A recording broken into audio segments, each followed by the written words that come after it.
bancada e eu vou voltar a falar sobre Marco Civil da Internet, mais um dia de Marco Civil da Internet, mas eu quero conversar com o Sabino sobre isso. Sabino, já me ouve? Sim. Oi, Mário Sabino, nosso colunista aqui do Portal Metrópolis. Boa tarde, seja muito bem-vindo ao Boletim. Boa tarde, Neila. Tudo bem?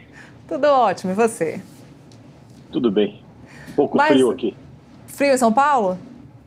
Tá frio. Frio como fazia frio quando eu era criança. Ó, Brasília é um frio de mentira, né? Começa frio e o dia vai esquentando por aqui. Você É, conhece Brasília, sabe bem. exato. Bom, frio que já se esquentou no Supremo Tribunal Federal. O julgamento do Marco Civil da Internet retomado hoje, a partir das 2h40 da tarde, foi retomado, com voto do ministro Alexandre de Moraes. Já temos maioria para isso. E a gente já conversou sobre isso antes, Sabino, mas nós aqui do Metrópolis, a gente vem falando sobre isso durante toda a semana passada e essa semana devido à importância desse julgamento. Vamos ter aí uma censura, vamos ter aí a responsabilidade das plataformas para que elas possam definir o que vai entrar e o que não vai entrar, o que vai ou não vai ser publicado, o que temos para o nosso futuro digital. Bom, Neila, o que me deixou bastante espantado, e eu ainda fico espantado, não deveria, foi a fala do decano ontem, dizendo da admiração que se tinha ali no tribunal pelo regime chinês, né? Inclusive fazendo menção à fala do Deng Xiaoping, né, que ele acreditou ao Xi Jinping, erroneamente, de que não importa a cor do gato, o importante é que ele casse o rato. Essa fala originalmente foi dita pelo Deng Xiaoping, que é o sucessor do Mao Tse-tung, para justificar as reformas capitalistas na China comunista, né? Ou seja, não importa o meio de produção, desde que ele atinja, signifique desenvolvimento econômico e bem-estar para a população. No caso, a adaptação foi: não importa o órgão que irá vigiar a internet brasileira, as plataformas digitais no Brasil, desde que se casse o rato, né? Que rato é esse? A pretexto de combater pedofilia, estelionato e todo esse tipo de crime, né, que acontece nas redes sociais, é, estamos agora vigiando, né, e passaremos a censurar perfis políticos incômodos, tá, né, também a pretexto de defender a democracia. Quer dizer, esse pacote todo preocupa, por isso, quer dizer, o rato, que o gato brasileiro quer caçar, é o rato, né? Eu estou sendo metafórico, obviamente, da opinião incômoda, da posição política incômoda, né?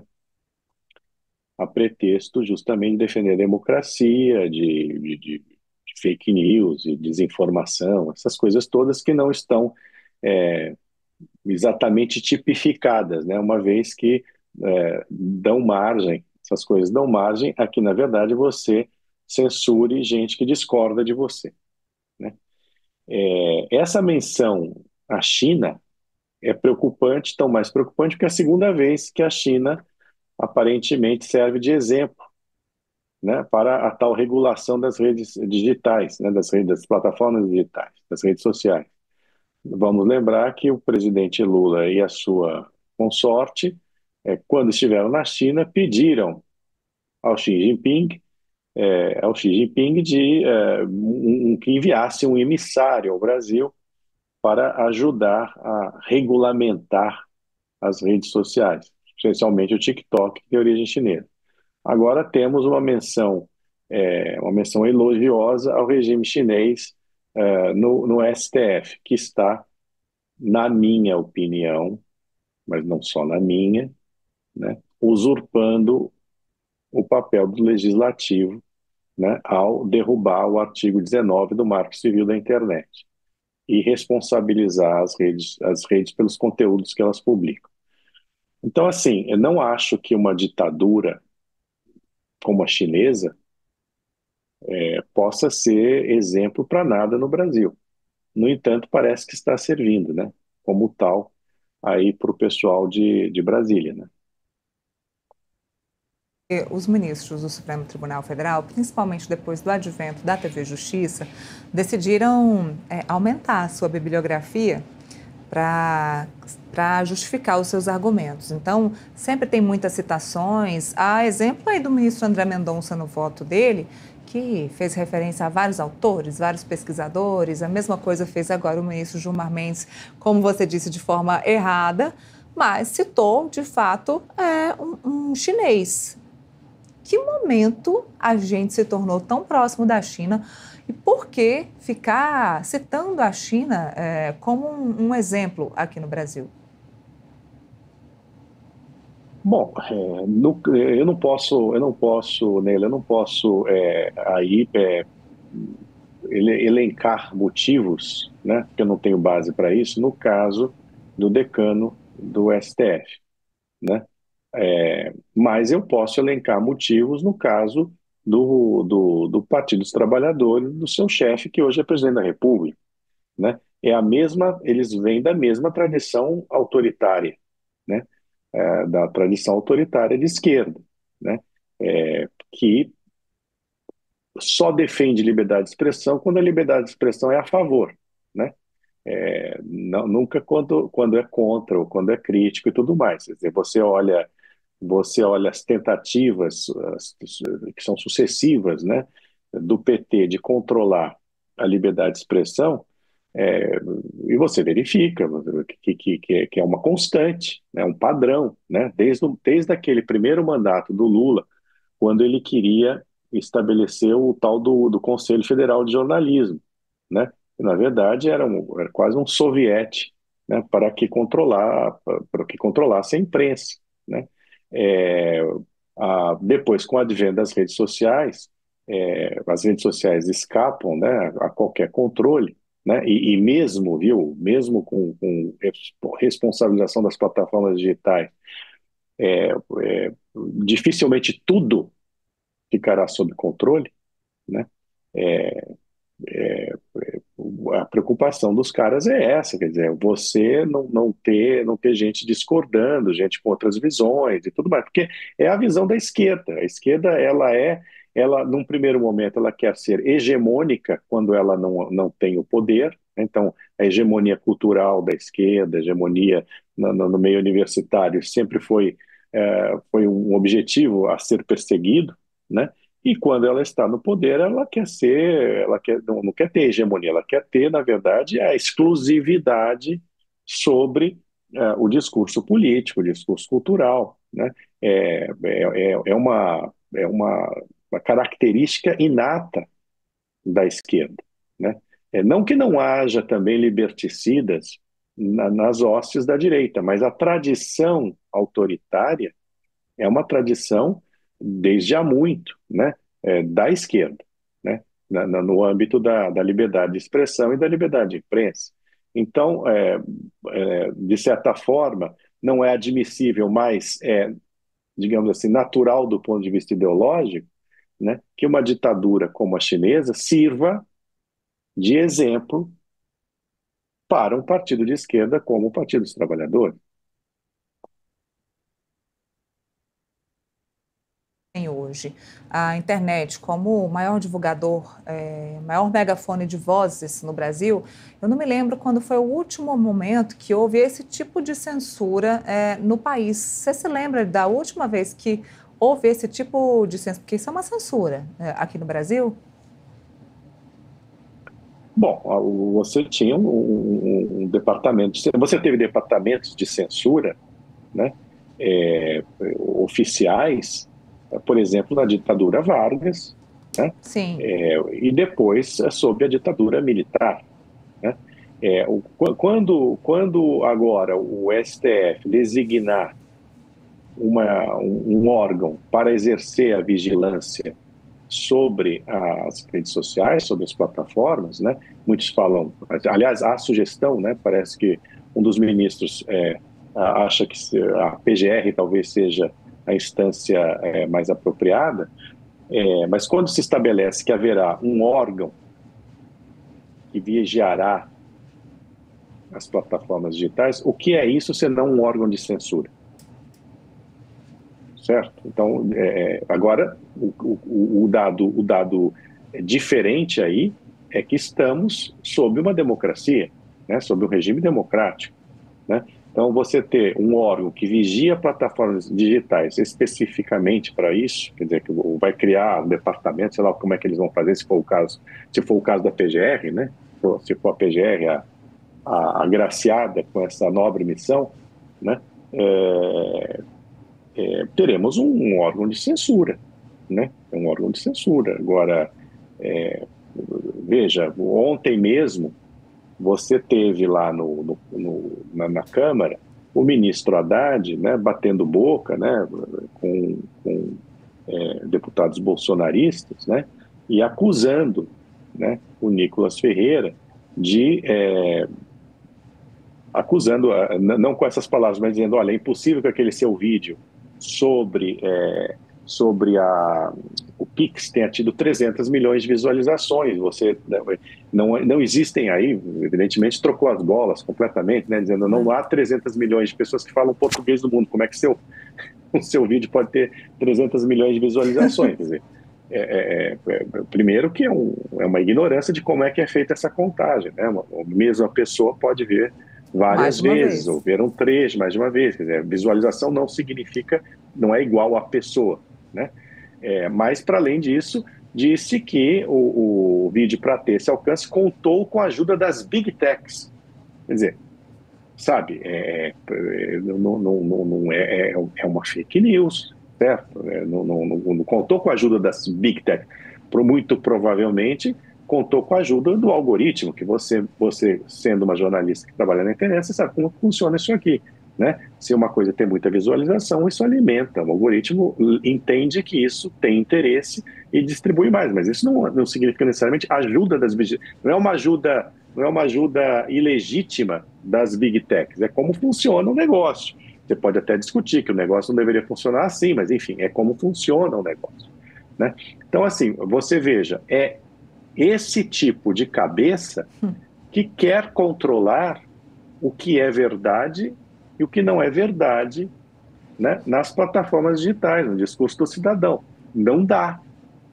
Não é assim que funciona, né? Afora todo o histórico que a gente tem, né, de censura a perfis, de retirada do ar de certos conteúdos, ou mesmo de perfis, né, que não são explicáveis, né? Que não são justificáveis, né? Que no caso da retirada de perfis são censura prévia. Que agora você vai ter um órgão que vai poder dizer o que é verdade e o que não é verdade, né? Porque, veja, esse negócio de controlar estelionato, predadores sexuais, pedofilia na internet, ok, mas é que misturou-se a isso coisas muito vagas, como ameaça à democracia, discursos antidemocráticos. Bom, desculpa, eu acho que ainda é do direito do cidadão colocar em dúvida certos aspectos do sistema político brasileiro, sem que isso configure ataque à democracia. Não será mais, porque o órgão de censura, seja qual for, vai poder dizer, olha, isso aqui é ataque à democracia. E vai poder exigir que a plataforma retire isso. Para não falar aquele ponto, né? Não tocarmos naquele ponto que já tocamos aqui, das próprias plataformas passarem a censurar conteúdos com medo, né, de sofrerem sanções judiciais ali adiante. Então, assim, está tudo armado para que não tenhamos mais debate político, opiniões contraditórias, né, ao status quo na internet brasileira, né, ou uma diminuição drástica desse tipo de manifestação que deveria ser livre. Muito triste. Esse é o ponto. Sim, aí você fala, bom, claro, aí qual é o norte? A China, né? Que a China não admite oposição ao regime chinês, né? Eu até sou irônico é, na, na minha coluna de hoje, que é sobre o assunto, dizendo, bom, eu acho, a minha sugestão é que que se crie um órgão de censura da nova democracia brasileira, né, e que se entregue esse órgão de censura em caráter permanente ao Partido dos Trabalhadores, porque aí fica realmente próximo, né, do modelo chinês, né, porque o modelo chinês defende um único partido, que é o partido que está no poder, né, que é o Partido Comunista Chinês. Eu acho tudo isso muito, é quase surreal, né? Você vê a China servindo como modelo a uma democracia que se quer representativa, enfim, uma democracia de verdade. Sabino, de uns anos percebemos uma discussão política maior por meio da sociedade brasileira.